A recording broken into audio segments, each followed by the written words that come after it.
안녕하세요. 방아론 목사입니다. 오늘 말씀은 신명기 19장 1절부터 21절까지의 말씀입니다. 오늘은 말씀이 길어서 제가 읽진 않고 바로 묵상으로 들어가도록 하겠습니다. 신명기 19장은 도피성에 관련된 말씀입니다. 동일한 제도가 민수기 35장과 여호수아 20장에 등장하고 있습니다.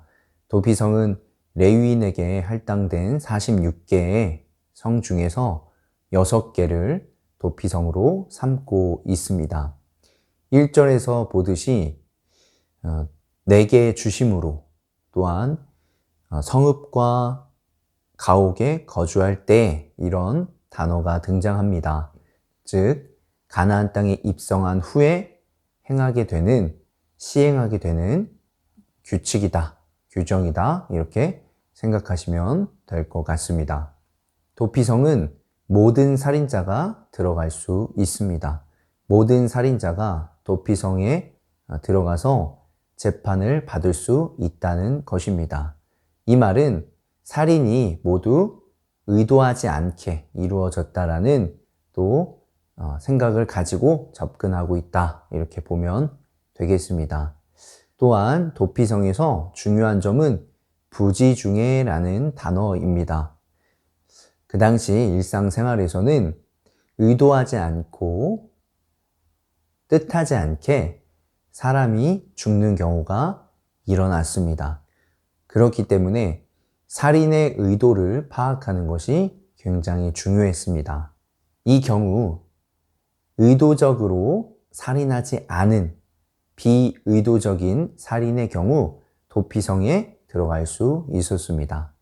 도피성에 들어갔을 당시 대제사장이 살아있을 동안까지, 즉 대제사장이 죽기 전까지 머물러야 했습니다. 대제사장이 죽지 않았는데 돌아다니면 피해 보복자가 자신을 죽일 수도 있었습니다. 그러나 대제사장이 죽은 뒤에는 자신의 고향으로 돌아가서 다시 원래의 일상생활을 할 수 있게 되었고요. 자신의 죄인 살인도 면하게 됩니다. 6절에 보면 도피성 제도에 대해서 나오는데요. 의도하지 않게 살인을 저지른 사람들을 보호하고 또한 피해 보복자 역시 정당하게 그러나 무차별적인 살인을 하지 않도록 보호하고 있습니다. 생명보호의 기능을 도피성이 담당하고 있다는 것이죠. 11절에는 도피성에 거처할 수 없는 경우가 등장을 하는데요. 의도적인 살인의 경우 도피성에 들어갈 수 없었습니다. 이 경우에는 장로들이 피해 보복자에게 그 사람을 내주어서 그를 처단하게 했습니다. 즉 율법은 죄에 대해서 눈 감아주는 것도 아니고 또한 명백한 죄에 대해서도 침묵하지 않는다라는 것입니다. 15절 이하에는 재판 규정에 대해서 나옵니다. 살인자가 도피성에 가서 법적인 판결을 받게 됩니다. 이 경우에 가장 중요한 것은 의도성 판단이겠지요. 생사가 오고 가는 아주 엄중한 문제였습니다. 증인들이 있었는데요. 이 증인들의 한마디가 매우 중요하게 작용을 했습니다. 그렇기 때문에 여러 사람의 증언이 일치해야 판결을 내렸습니다. 만약 거짓 증언할 경우에는 엄중하게 처벌을 하였습니다.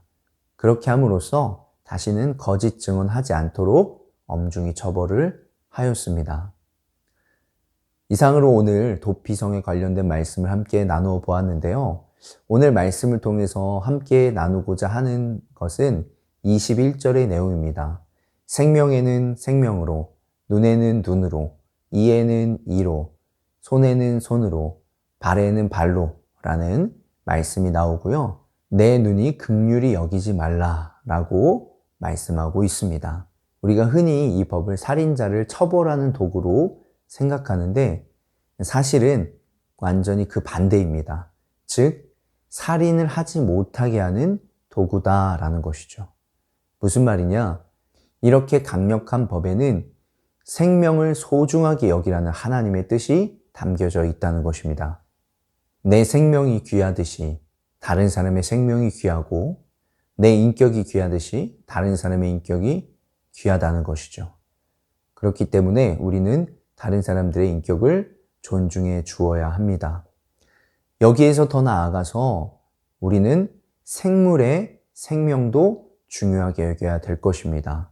생물이라 함은 동식물을 포함해서 우리 지구와 환경에 관한 것들까지도 이해할 수 있을 것입니다.